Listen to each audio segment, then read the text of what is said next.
오늘 말씀을 저보고 저한테 부탁하셨던 게 신남방 정책에 대해서 이렇게 말씀을 하시더라고요. 그래서 흔쾌히 말씀을 드리겠다고 했는데 이제 와서 보니까 물류란 관점을 제가 살짝 놓친 게 아닌가라는 생각도 좀 들기는 합니다. 솔직히 저희들 신남방 정책을 처음 이렇게 얘기를 할 때 물류라는 개념 이런 게 상당히 많이 부족했습니다. 원래 처음 얘기를 하기 전에 저희들이 뭐 북방과 남방을 신남방과 신북방을 연계하는 거대한 물류의 흐름을 만들겠다 뭐 이런 큰 그림을 저희들이 제안을 하긴 했었는데요.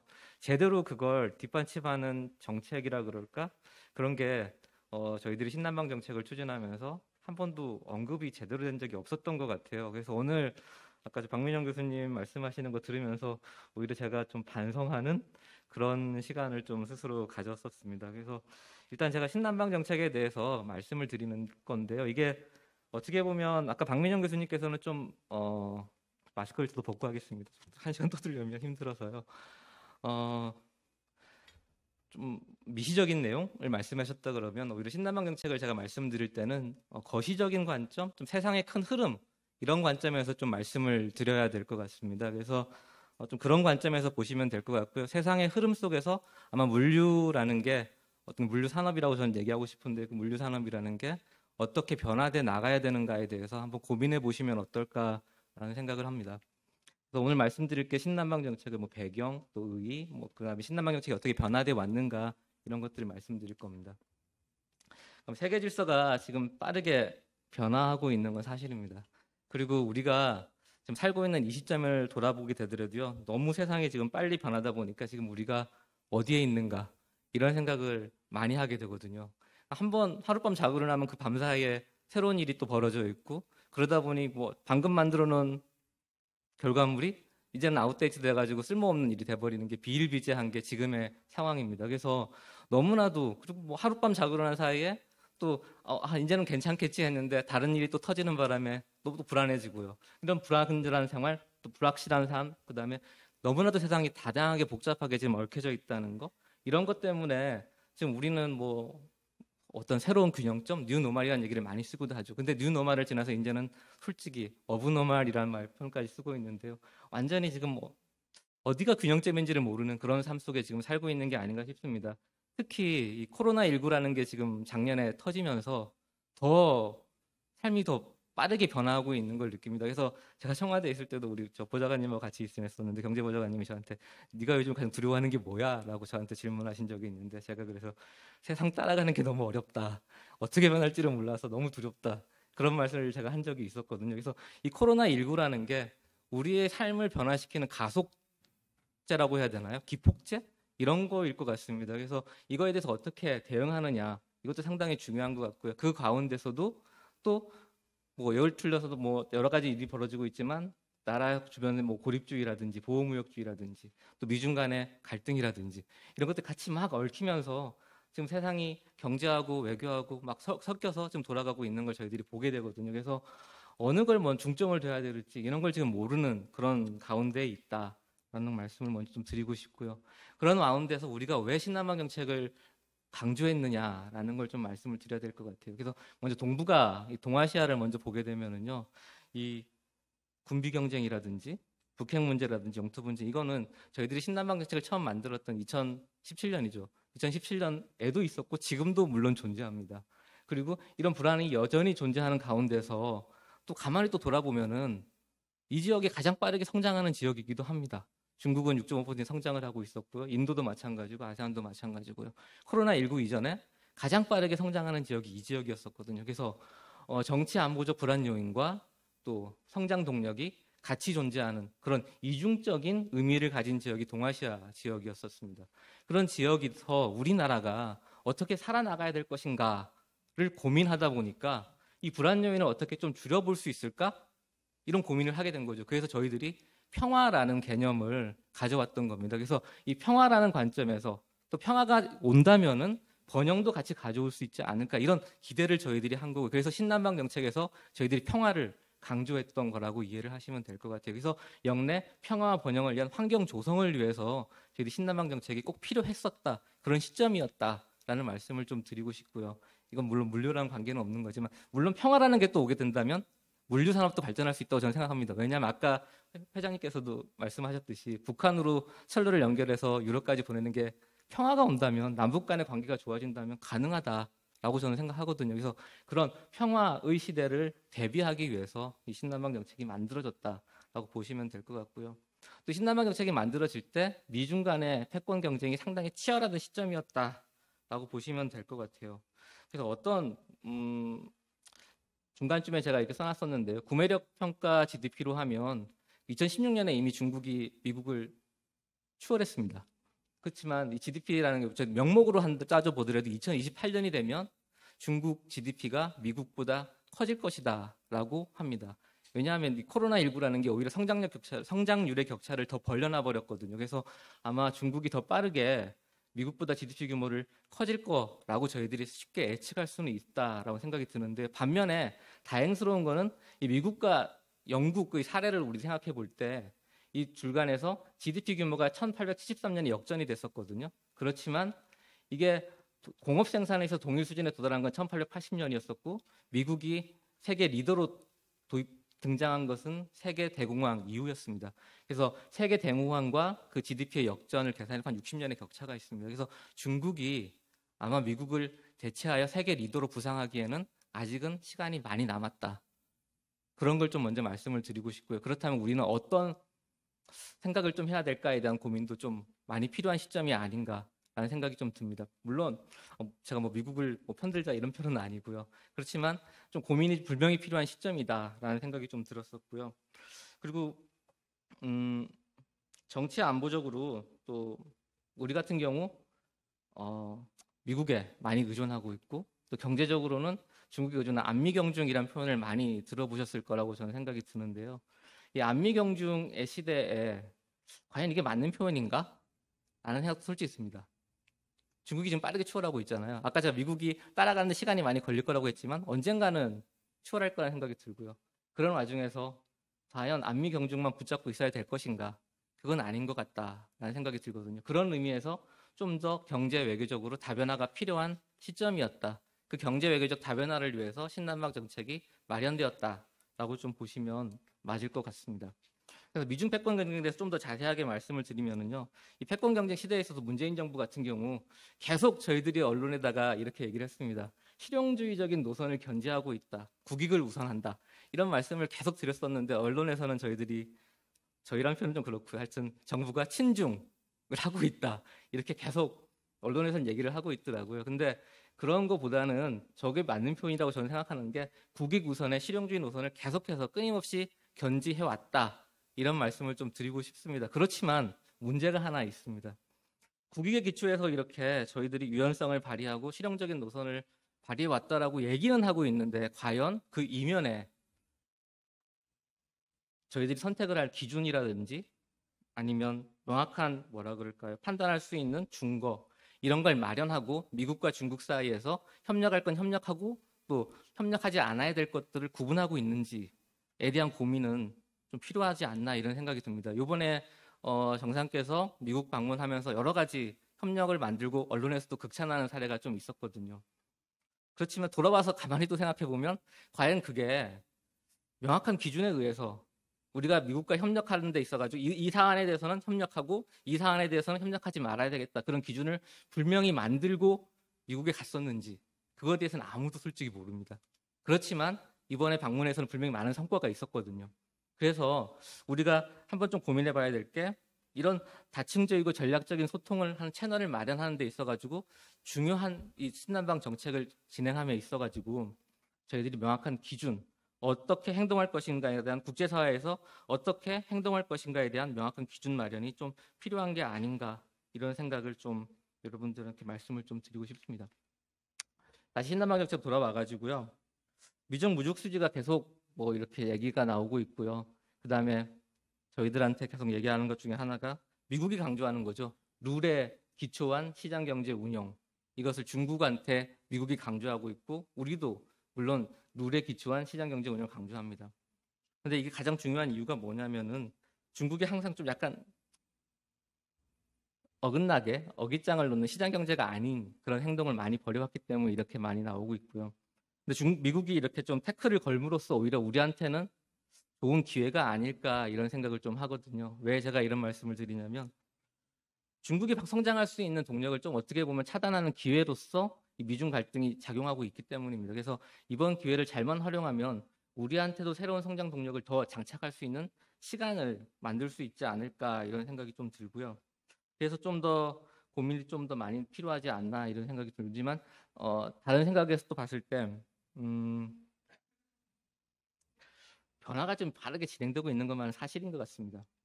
지금 이 데이터를 보시게 되면은요, 중국 같은 경우 분명히 미국에 약간 고개를 숙인 듯이 교역량이 수출 무역 수지 적자를 보게 되면 약간 좀 떨어진 걸 좀 저희들이 확인할 수가 있거든요.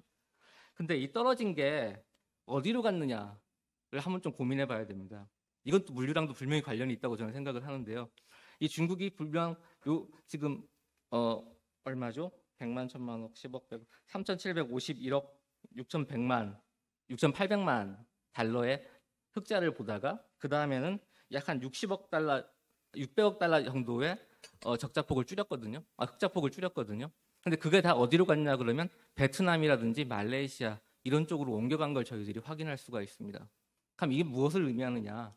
중국에서 생산하던 생산 기업들이 아세안, 동남아 쪽, 베트남, 말레이시아로 이전한 게 아닌가라고 저희들이 합리적 의심을 할 수가 있는 거고요. 그러면 물류의 흐름도 아마 바뀌겠죠. 중국에서 바로 미국으로 가는 것이 아세안을 통해서 동남아를 통해서 미국으로 넘어가는 것이 아닌가. 이렇게 변화될 것이다 라고 저희들이 쉽게 예측을 할 수가 있습니다.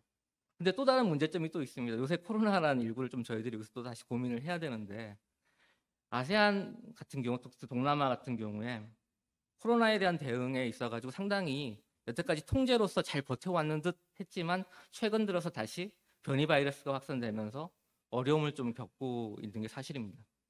그러면서 중국에서 동남아로, 아세안으로, 베트남으로 넘어갔던 기업들이 솔직히 영업 활동을 중단한 경우가 많이 있었거든요. 팍스콘 같은 경우 애플 생산하는 팍스콘인데요. 걔들이 베트남에서 3번 정도 생산 활동을 중단한 사례도 있었습니다. 코로나 때문에. 그렇다면 다시 아세안으로 갔던 기업들이 혹시 중국으로 돌아갈 수 있는 건 아닌가? 이런 생각도 좀 할 수 있거든요. 그에 대한 고민을 우리 물류업체들은 하고 있는가? 좀 세상을 좀 넓게 봐야 되는 게 아닌가? 이런 생각이 좀 들었었습니다. 그리고 이건 또 다른 또 중요한 생각이 뭐냐면 미중 간의 전략 경쟁이 계속 지속되고 있고요. 그 가운데서 신냉전이라든지 디커플링, 탈동조화 이런 내용을 많이 들어봤을 거라고 저는 생각을 합니다. 그럼 탈동조화가 장기화될 것이냐? 아니, 탈동조화가 솔직히 되면 안 된다고 저는 생각을 하는데요. 만약 신냉전과 탈동조화가 이루어진다. 그럼 이건 물류 산업에 있어가지고 물류에 있어가지고 흐름이 어떻게 될 것인가에 대한 고민도 지금 필요한 시점이지 않는가 이런 생각이 듭니다. 미국은 미국대로 생산망을 구성해서 그 안에서 공급망을 만들어진다. 그다음 중국은 중국 나름대로 공급망을 만든다.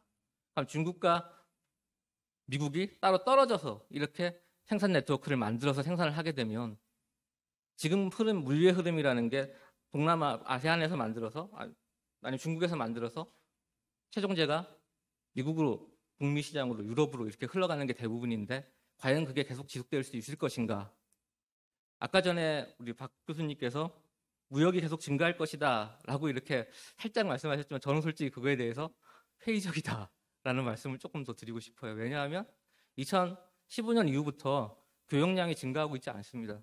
2015년 중반 이후부터 교역량이 계속 정체되어져 있는 이유가 뭐냐? GBC가 이미 완성되어져 있었기 때문이거든요. 거의 다 물류의 흐름이 더 이상 GBC가 흥하면 흥할수록 물류의 흐름이 더 빠르게 이동이 되면서 교역이 더 늘어나는데 GBC가 완성이 된 이후부터는 이미 완성된 상태에서 성장하지 못하는 그런 모습을 좀 보여왔었는데 이번 코로나19로 만약에 GBC가 단절이 돼버린다. 하면 장거리를 이동하는 그런 게 줄 수밖에 없다. 라는 저는 그런 생각이 드는 거고요. 단지 아세안과 중국 이런 관점에서 이 안에서의 만약에 뭐 중국과 아세안 간의 생산 네트워크 공급망이 만들어진다 그러면 그 안에서의 거래, 미국이 북미와 남미와의 공급망을 만든다면 그 안에서의 거래 이런 게 이루어지지 않을까. 그러면 세계적인 큰 흐름에 있어의 그 수출, 교역 이런 건 좀 더 다른 측면에서 고민해 봐야 되지 않을까. 이런 우려가 좀 들더라고요. 그래서 이 세계 질서의 변화 속에서 이 신남방 정책과 상관이 없지만 이런 큰 세계 질서의 변화 속에서 고민해 보신다면 물류라는 게 아마 장밋빛만은 아닌 것 같다. 저는 이런 불안한 마음도 솔직히 들더라고요. 그래서 물론 제가 물류 전문가는 아닙니다. 제가 그냥 세상 흐름을 그냥 이렇게 보다가 아까 또 말씀하시는 걸 듣다가 그런 생각이 좀 들어서 말씀을 좀 드리는 거고요. 그래서 제가 여러분들한테 부탁드리고 싶은 건 뭐냐면 미국과 중국 간의 탈동조와 디커플링에 대해서 계속 얘기가 나오고 있고 바이든이 물론 디커플링에서는 안 할 거라고 저는 분명히 생각합니다. 그렇지만 그 디커플링의 폐해에 대해서 그게 가져올 비효율성에 대해서 계속해서 우리가 시그널을 보낼 필요가 분명히 있다. 외부로. 미국과 중국이 디커플링 돼서는 안 된다는 걸 계속 강조할 필요가 분명히 있다라는 걸 좀 강조드리고 싶습니다. 이상 여기까지가 지금 신남방 정책이 왜 필요했느냐 저 필요성에 대해서 말씀을 드린 건데요. 뭐 말씀드렸다시피 아까 정리를 하자면 미중 간의 디커플링이라는 세상의 변화, 그 다음에 좀 평화라는 이런 관점이 좀 필요했다 이렇게 좀 말씀을 드리고 싶고요. 그럼 신남방 정책의 의의를 말씀드리면 경제 및 외교 다변화다. 아까 결국은 제가 경제 및 외교 다변화를 해야 된다. 그러기 위해서 신남방 정책 가져왔다고 말씀을 드렸잖아요. 그래서 신남방 정책이 왜 필요한 경제 및 외교 다변화 때문입니다. 우리가 얻으려는 것이 바로 이거라는 걸 말씀을 드리는 거고요. 그런데 좀 더 고민이 좀 필요한 게 하나가 있습니다. 제가 아까 말씀 안 드리고 넘어간 것 중에 하나가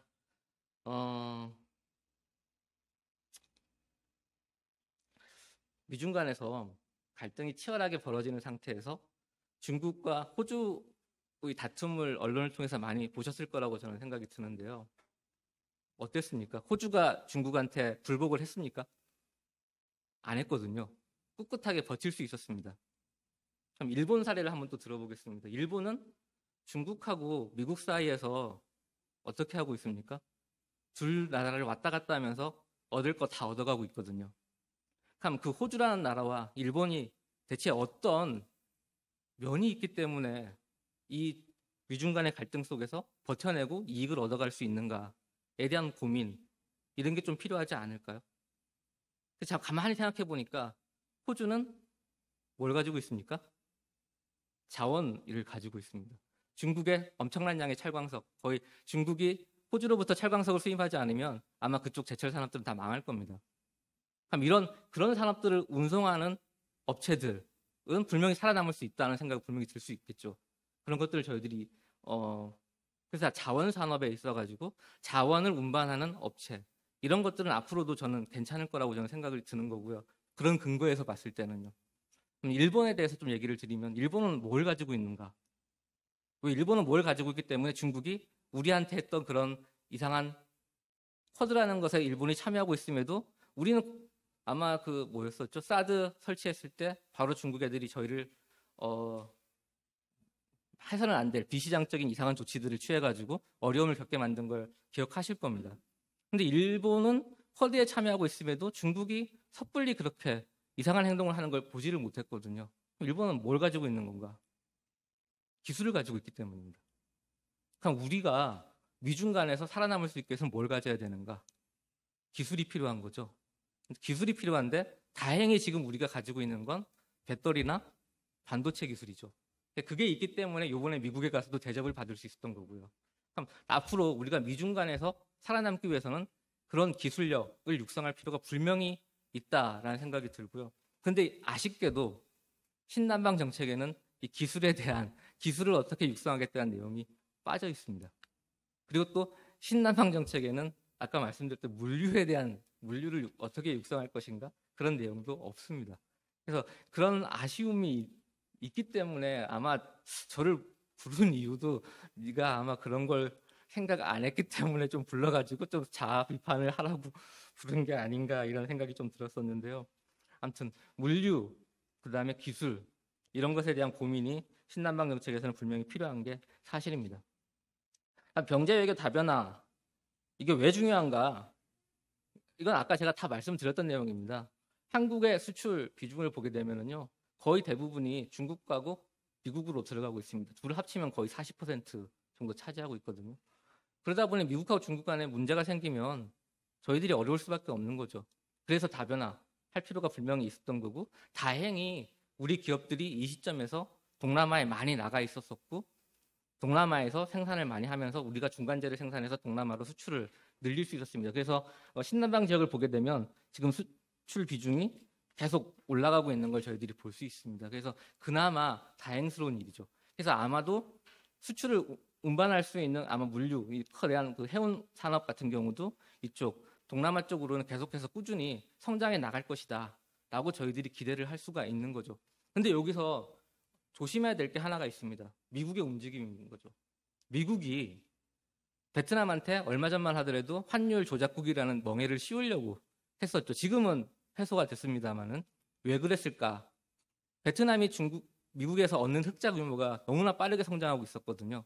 그게 왜 그렇게 성장을 했느냐? 아까 말씀드린 대로 중국 기업들이 베트남으로 들어가서 최종재를 만든 다음에 미국으로 수출했기 때문입니다. 우회 수출 기지가 돼버린 거죠, 베트남이.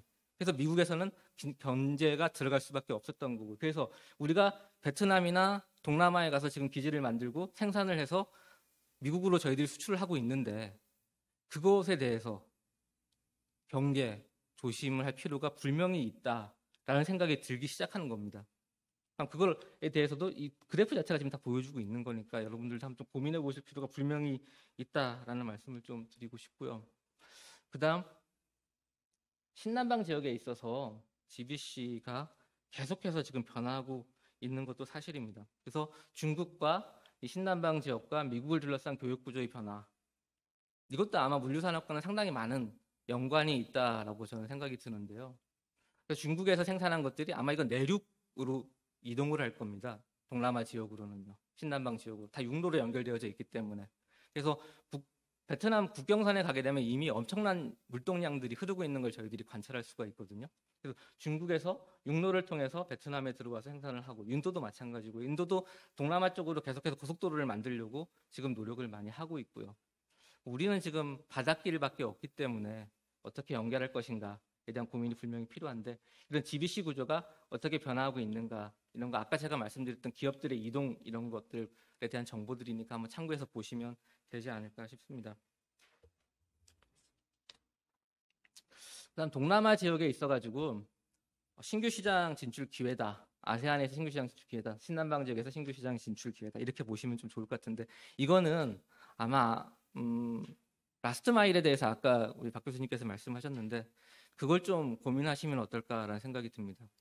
동남아에서 지금 빠르게 성장하는 산업 중에 하나가 전자상거래거든요. 전자상거래 배송이 어떻게 이루어지고 있느냐, 고젝이라든지 그랩이라든지 이런 산업들에 의해서 지금 이루어지고 있습니다.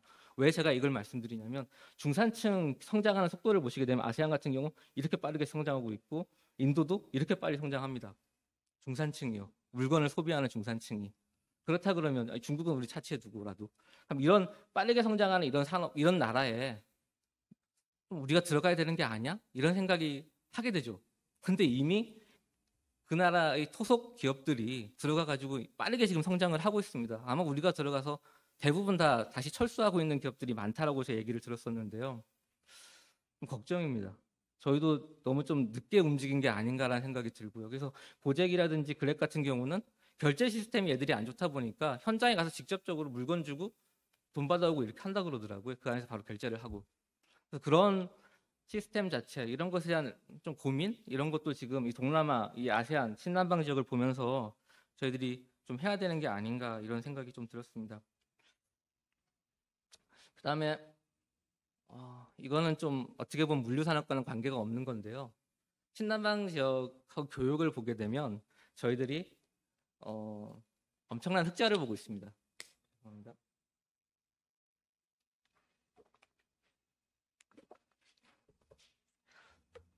흑자폭이 우리나라가 적자를 본 적이 한 번도 없거든요. 이 신남방 지역과의 교육에서. 그래서 신남방 지역에서 항상 저희들한테 불만을 제기하는 게 흑자 좀 줄여달라, 이런 요청이 많이 오고 있습니다. 물론 그 자원을 수출하는 인도네시아나 말레이시아, 브루나이는 제외입니다. 근데 나머지 국가들은 거의 대부분 다 우리나라한테 큰 폭의 적자를 보고 있고, 이것 좀 해소해달라는 내용 얘기를 하고 있거든요. 그리고 상대적으로 경제적으로 상당히 또 취약한 것도 사실이고요. 그래서 여러 가지 어려움이 있기 때문에 이런 불균형한 무역 불균형에 대한 해소, 이런 걸 얘기하고 있는데, 이걸 어떻게 해소할 방법은 없습니다. 왜냐하면 우리 기업들이 들어가서 투자해서 그 나라의 생산하고 있거든요. 근데 우리 기업들이 들어가서 대부분의 중간재를 우리나라에서 가져가다 보니 발생한 현상이기 때문에 어쩔 수 없는 거죠. 그래서 그거에 대해서 계속 신남방 지역에 얘기를 하고 있고 걔들도 어느 정도 납득을 하고 있습니다. 그래서 우리가 투자를 계속하는 한 별 문제는 없지 않을까. 그래서 우리 기업들이 신남방 지역에 들어가는 데 있어가지고 어려움은 없을 것이다 라고 저는 이렇게 말씀을 드릴 수, 그런 문제로 이런 지속 가능한 뭐 무역 불균형이 크니까 못 들어오게 하고 이런 일은 없을 것이다, 이런 말씀을 좀 드리고 싶고요. 그다음에 코로나19의 확산, 이것도 상당히 큰 문제 중에 하나입니다. 그래서 아까 제가 얼핏 말씀을 드리긴 했지만 신남방 지역에 있어가지고 제대로 지금 백신이 보급이 안 되면서 최근 들어서 확산세가 빠르게 지금 증가하고 있거든요. 그러다 보니까 그 가운데서도 지금 제대로 자리를 못 잡고 있는 기업들이 많이 있고 또 우리 기업들도 어려움에 봉착한 기업들도 많이 있는 것으로 알고 있습니다. 특히 얼마 전에 삼성 같은 경우, 지금 베트남 같은 경우 삼성이 박린성하고 박장성 이런 데 좀 많이 나가 있는데 그쪽에서 지금 빠르게 확산세가 진행되면서 생산 활동을 중단해야 할 수밖에 없었던 그 협력업체들 사례도 좀 나오고 그로 인해서 삼성도 생산에 어려움을 겪었다 이런 내용도 나오더라고요. 그래서 이 코로나19도 아마 이 어떻게 보면 경제 외교 추진하는 데 있어가지고 좀 어려운 과제 중에 하나라서 우리가 고려할 사항이 아닌가 이렇게 생각을 했던 거고요. 그다음에 이게 4차 산업혁명인데요. 동남아 같은 경우 지금 4차 산업혁명이 지금 빠르게 진행되고 있는 것도 사실입니다. 그래서 이게 아까 말씀드린 고잭이라든지 뭐 그랩 이런 것들이 원래는 라이드 헤일링 하는 차 태워주는 그런 업체였는데 빠르게 디지털화하면서 이 앱 하나로 모든 걸 지금 다 하고 있거든요. 그래서 보다 보니까 이런 디지털 경제가 빠르게 성장하는 국가들이 동남아에 지금 많이 있는 거죠. 그래서 그런 가운데서 우리가 들어간다 그러면 이걸 활용하는 방안에 대해서 좀 많은 고민이 좀 필요하지 않을까 이런 생각을 하고 있습니다. 그럼 신남방 지역의 전략적 가치 뭐 이런 거는 제가 이제 생략을 하도록 하겠습니다. 그다음 이거 그림에 대해서 좀 말씀을 드리겠는데요. 이게 제가 신남방 정책을 2017년에 처음 얘기를 여러분들 제가 솔직히 말하면 오늘 너무 오래간만에 이렇게 강의를 하는 거라서 좀 상당히 어렵습니다. 제가 강의를 안 하다가 갑자기 강의를 하는 바람에 상당히 어려운데요. 이게 신남방 정책을 처음 얘기할 때 이런 그림을 가지고 설명을 해드렸습니다. 위로는 신북방 정책이 뻗어나가는 그림이고요. 밑으로는 신남방 정책이 뻗어나가는 그림. 어떻게 보면 꼭 나비가 날개짓을 하는 그런 느낌이 들죠. 그다음에 중국과 미국 사이에서 있는 한반도. 이런 그림을 가지고 설명을 많이 드렸었는데 미국과 중국 사이에서 분명히 어려움을 겪고 있는 건 사실이지만 이 둘 간을 어떻게 보완적으로 연결한다고 하면 우리나라가 미국과 중국을 연결하는 교량이 될 수 있지 않을까. 그리고 대륙과 해양을 연결하는 이런 교량 역할을 할 수 있지 않을까. 이런 큰 그림에서 신남방 정책, 신북방 정책이 설계됐다. 뭐 이런 말씀을 많이 드렸고요. 그러면서 또 했던 게 뭐냐면 이 그림 흐름을 하나 보시게 되면 여기서 시작해 북방에서부터 한반도를 지나서 남방까지 이렇게 이어지고 있습니다. 어떻게 보면 거대한 물류의 흐름 같은 걸 저희들이 이렇게 기대해 볼 수도 있겠다. 만약에 남북한 간에 화해의 기류가 돈다고 하면. 그래서 한반도 평화가 상당히 중요하다라는 말을 강조하면서 이런 거대한 물류의 흐름을 만들어내자 이렇게 강조를 했었는데 아쉽게도 북한과의 관계가 다시 조금 틀어지면서 이게 어려움을 겪고 있는 게 사실입니다. 그렇지만 아마 제 느낌에 북한도 이것에 대한 필요성을 알고 있지 않을까. 자신들도 생존하기 위해서는 봉쇄하고 있다는 게 폐쇄된 국가로 유지한다는 것만이 답이 아니라는 걸 스스로 인식할 거라고 저는 생각이 들거든요. 그래서 언젠가는 이런 물리의 흐름을 만들 수 있지 않을까. 그때 우리의 역할을 미리 지금쯤은 준비할 필요가 분명히 있는 게 아닌가 이런 생각이 들고요. 그 전에 좀 고민해야 될 게 뭐냐. 옛날 저희들이 해양을 얘기할 때 아세안과 인도, 신남방 정책이 커버했던 게 이거밖에 없거든요. 그럼 아세안과 인도가 솔직히 한번 생각해 보십시오. 아세안과 인도라는 시장이 커봐야 얼마나 크게 세상은 넓잖아요. 저희들이 흘러가야 될 시장, 진출해 나가야 될 세상을 생각해 본다 그러면 저 인도를 지나서 중동 지역이 있고 중동을 지나서 아프리카가 있고 그 위에 유럽도 있습니다. 북방도 마찬가지입니다. 대륙을 지나서 중앙아시아를 지나서 유럽까지 이어질 수 있는 거죠. 우리나라가 세계 10위권의 국가라고 합니다. 이미 선진국이라고 얘기를 하죠. 선진국이라는 우리나라가 가질 수 있는 거대한 구상으로서 너무 좁은 게 아닌가라는 생각도 솔직히 들거든요. 그래서 앞으로 다음 정권에 어떤 누가 집권할지는 모르겠지만 더 큰 그런 거대한 구상 이런 걸 한 번쯤은 그려보는 게 어떤가라는 생각도 솔직히 합니다. 그건 자신감이 좀 필요하지 않을까 이런 생각도 좀 솔직히 들고요. 그러니까 미국의 이번에 미국 같은 경우는 B3W라는 거대한 인프라스트럭처를 만들겠다는 구상을 얘기를 했고요. 중국 같은 경우는 벨트앤로드 이니셔티브를 이미 예전부터 추진해 오고 있고요. 우리가 그까지는 안 되지만 그래도 그런 말로라도 거대한 구상을 한번 그려보고 그런 속에서 좀 더 고민해 볼 필요는 있지 않을까. 그리고 그 가운데서 가장 중요한 게 뭐냐면 자원의 확보 이것도 필요한 게 아닌가 이런 생각을 요즘에 하고 있습니다. 그래서 그런 걸 어떻게 할 것인가에 대한 고민. 그런데 좀 더 고민해 나가면 근데 저희도 다시 또 말씀드리지만 여기서도 그걸 뒷받침하려고 그러면 그런 물건, 상품 아니면 실어 나르기 위해서는 물류의 흐름이 분명히 필요하다라는 것도 말씀을 좀 드리고 싶고요. 그리고 또 한편에서는 또 고민해야 될 게 세상이 디지털화가 되고 있다고 아까 말씀을 분명히 박 교수님도 하셨고 저도 그렇게 언급을 했는데요. 디지털화가 되면서 서비스라는 산업, 서비스 산업이라는 게 더 빠르게 성장할 것이다. 그럼 상품의 흐름은 어떻게 될 것인가? 조금 더 정체되지 않을까? 계속 저는 좀 계속 아까 거대한 이 상품의 흐름 이런 물건을 실어 나르고 이런 해양으로의 물건을 실어 나르는 건 조금 어렵게 되지 않을까? 그런 우려가 계속 들고 있습니다. 그래서 그런 걸 좀 더 여러분들이 전문가니까 좀 더 고민해 보시면 해답을 찾을 수 있지 않을까 생각이 좀 들거든요. 저는 이쪽 분야의 전문가는 아니라서 그냥 저는 세상에 돌아가는 흐름을 보고 그냥 이렇게 말씀을 드리는 거라서 솔직히 자신은 없습니다. 그렇지만 분명한 거는 저희들이 생산을 할 때 기술은 우리가 있거든요. 우리가 없는 게 뭔가? 자원 없습니다. 자원 실어 와야 됩니다. 실어 와서 만들어서 보내서 수출해야 되는 거죠. 그럼 자원을 나르는 거 이런 것들은 분명히 뭔가 가능성이 있지 않을까 이런 생각을 하는 거고요. 물론 좀 더 고부가 가치 산업 같은 경우는 다릅니다. 우리가 만약에 반도체를 만들었다. 근데 반도체 같은 경우는 지금 또 고민이 들어간 게 뭐냐면 미국을 한번 고민해 보시면은요. 미국에서 반도체 생산하겠다고 지금 얘기했습니다. 공장을 자기 나라 와서 지으라고 지금 얘기를 했거든요. 그럼 우리나라가 반도체 수출 더 이상 할 수 있을까? 에 대한 고민이 좀 드는 거죠. 우리가 수출하는 나라가 중국하고 미국인데 미국이 자기 나라에서 다 만들어버리겠다고 하면 더 이상 우리가 반도체를 수출할 수 있을까? 어렵지 않을까? 이런 생각이 듭니다. 그럼 우리는 다른 새로운 먹거리를 지금 찾아 나서야 되는 거죠. 그 새로운 먹거리는 무엇이 있을까? 전 서비스 산업 쪽이라 생각이 좀 들거든요. 그런데 서비스 산업에 있어서의 물류 이런 것도 상당히 어떻게 보면 하나의 중요한 분야가 되지 않을까라고 생각을 하고 있습니다. 예, 그냥 저기 세상 흐름에 대해서 그냥 말씀을 드렸고요. 이 신남방 정책에 대해서는 솔직히 다른 좀 말씀을 드리기가 좀 그렇긴 한데 이 비전이라든지 이런 것들은 그냥 제 자료를 읽어보시면 되지 않을까 생각이 들고요. 이 신남방 정책이 어떻게 추진되어져 왔느냐 2017년부터 지금까지 계속 추진되어 오다가 여러 가지 문제점이 분명히 있었습니다. 제일 처음에 신남방 정책을 만들고 난 다음에 사업들의 나열에 불과하다는 지적을 많이 받았거든요.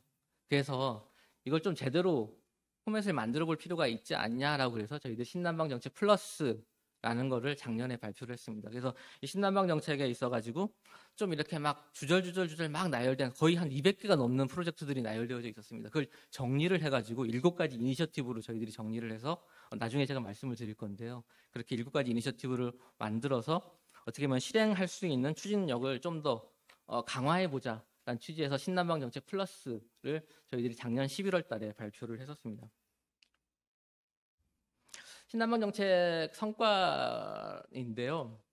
처음에 이제 사람 공동체라는 걸 저희들이 강조하면서 이게 교류를 통해서 서로 상호 이해하자라는 거였습니다. 그래서 사람들이 얼마나 많이 이동했느냐 신남방 정책 발표한 다음에 정말로 인적 자원의 그 상호 방문객 수도 증가했고요.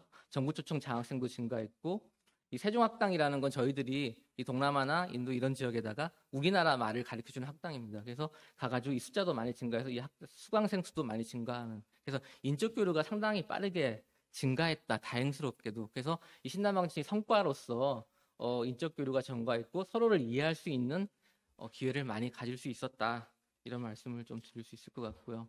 두 번째로 번영 공동체를 저희들이 이렇게 강조를 했었는데 이건 호혜적이면서 미래지향적 상생의 경제협력 기반을 구축하자 이런 거였었거든요. 그래서 인프라 수주 비율을 보게 되면 이 남방 지역, 신남방 지역이 거의 우리나라 전체 수주액의 거의 37%를 2019년에 이렇게 차지를 했었습니다. 그래서 상당히 많은 지역에서 어떻게 보면 이 아세안 지역이 넘버 1위였던 것으로 저는 기억이 되는데요. 이쪽 지역에서 인프라 수주 규모 1위였다. 신남방 지역 교육액도 지금 이렇게 빠르게 증가하는 걸 저희들이 확인할 수 있었고요. 그래서 신남방 정책이 이런 성과를 가져왔다. 이런 말씀을 좀 드리고 싶고, 그다음에 FTA 네트워크도 상당히 빠르게 확충이 되면서 GBC 다변화의 기반을 우리들이 구축했다. 이것도 말씀을 드릴 수 있을 것 같습니다. 근데 이게 왜 중요하냐면 이 신남방, 특히 동남아 지역 같은 경우는 너무나도 다양한 국가들의 모임입니다. 그래서 이 다양한 발전 단계가 다른 국가들의 모임이다 보니까 GBC도 저희들이 다변화 시킬 수가 분명히 있는 거죠. 그런데 아쉽게도 지금 우리의 GBC를 보게 되면 대부분 다 우리 산업들이 지출해 있는 나라를 보게 되면 베트남으로 다 들어가 있습니다. 그래서 베트남 안에서만 이렇게 지역 생산 네트워크가 구축되어져 있지 아세안 전체를 어떻게 활용하고 있지 못한 그런 문제점이 있거든요. 그래서 우리가 앞으로 이 아세안에서 제대로 된 이 공급망을 어떻게 만들 것인가, 이 공급망을 어떻게 활용할 것인가에 대한 고민도 좀 필요한 시점이다라는 말씀을 드리고 싶어요. 그래서 만약에 아세안 지역에서 우리가 일본 같은 경우는 태국에서 자동차 최종재를 조립하는데 엔진 같은 경우는 필리핀에서 가져오고 뭐 인도네시아에서 물론 가져오고 여러 군데에서 부품을 조달하고 있거든요. 그렇지만 우리나라는 달랑 지금 베트남에만 지금 많은 기업들이 들어가 있습니다. 우리나라가 아세안 10국에 수출하는 규모 중에서 거의 50% 정도가 베트남으로 가고 있다라는 말. 나머지 50%를 나머지 9개 나라가 나눠가지고 있고요. 투자도 마찬가지입니다. 거의 43%가 베트남으로 다 들어가고 있습니다. 아세안으로 들어가고 있는 투자액 중에서요. 나머지 그 투자액 가지고 9개 나라가 나눠 가지고 있는데 인도네시아 같은 나라 빼고 나면 별로 나라가 남는 게 없습니다. 그래서 이 아세안 이 19개국 또 인도 이런 나라들 포함해서 어떻게 더 다변화시키면서 우리 GBC 공급망을 더 확장시켜 나갈 것인가에 대한 고민이 필요합니다. 그럼 이 공급망을 확장시켜 나갈 때 우리 물류기업도 그 안에서 역할이 분명히 있을 거라고 저는 생각이 들거든요. 그걸 어떻게 나가서 선점할 수 있을 것인가에 대한 고민, 이런 것도 한번 좀 해보실 필요가 있지 않을 이렇게 좀 생각을 듭니다. 그다음에 평화 공동체는 상당히 또 중요한 내용인데요. 이거는 그냥 읽어보시고 넘어가도록 하는 게 좋을 것 같습니다. 시간이 얼마 없어서. 그다음에 코로나19와 신남방 정책, 이것도 그러니까 아까 말씀드린 코로나19 때문에 이 신남방 정책, 이 많은 변화가 지금 직면한 것도 사실이고요. 그래서 이것을 반영한 내용들이 이 신남방 정책 플러스다라고 보시면 될 것 같습니다. 신남방 정책 플러스를 만든 의의라는 걸 보시게 되면 변화된 환경과 수요를 반영했다. 신남방 국가들과의 전략적 협력을 증진하겠다. 소프트 파워를 활용하겠다. 선택과 집중을 효율화하겠다. 이런 의미를 부여를 저희들이 했지만 이제 앞으로 지켜봐야 될 노릇입니다. 왜냐하면 정권이 지금 1년 남았거든요. 그래서 바뀌고 나면 어떻게 될지도 솔직히 좀 걱정스럽기도 한데, 저는 이 신남방 정책이란 브랜드, 이게 아세안에 지금 어느 정도 설파되어져 있기 때문에 이 브랜드가 유지가 됐으면 좋겠고, 그 브랜드 안에서 이런 의의가 달성되기를 좀 희망하고 있습니다. 그래서 이런 것들이 있다라는 말씀을 좀 소개만 시켜드리겠습니다. 아마 물류 쪽하고는 별로 좀 관심이 없는 사항들이기 때문에 그리고 이 추진 방향에 대해서도 보시면 이 선택과 집중의 원칙에 따라서 전략적 7개 전략 방향에 대해서 이렇게 저희들이 이렇게 만들었었거든요. 그래서 선택과 집중을 아까 제가 말씀드린 대로 원래 초반에 신남방 정책은 200개가 넘는 프로젝트였는데 그걸 줄여가지고 7개 이니셔티브로 저희들이 정리를 했다. 그래서 실천 가능한 방안들 이런 것들만 지금 남겨놨다. 이렇게 보시면 좀 이해하기 쉬울 것 같습니다. 그래서 이니셔티브 1이 뭐냐면 포스트 코로나의 포괄적 보건으로 협력을 하겠다. 그다음 두 번째가 그 한국형 교육 모델 공유 및 인적 자원 개발을 지원하겠다. 세 번째가 쌍방향 문화 교류를 촉진하겠다. 네 번째가 상호 호혜적이고 지속 가능한 무역 투자 기반을 구축하겠다. 이런 거, 이게 네 번째인데요.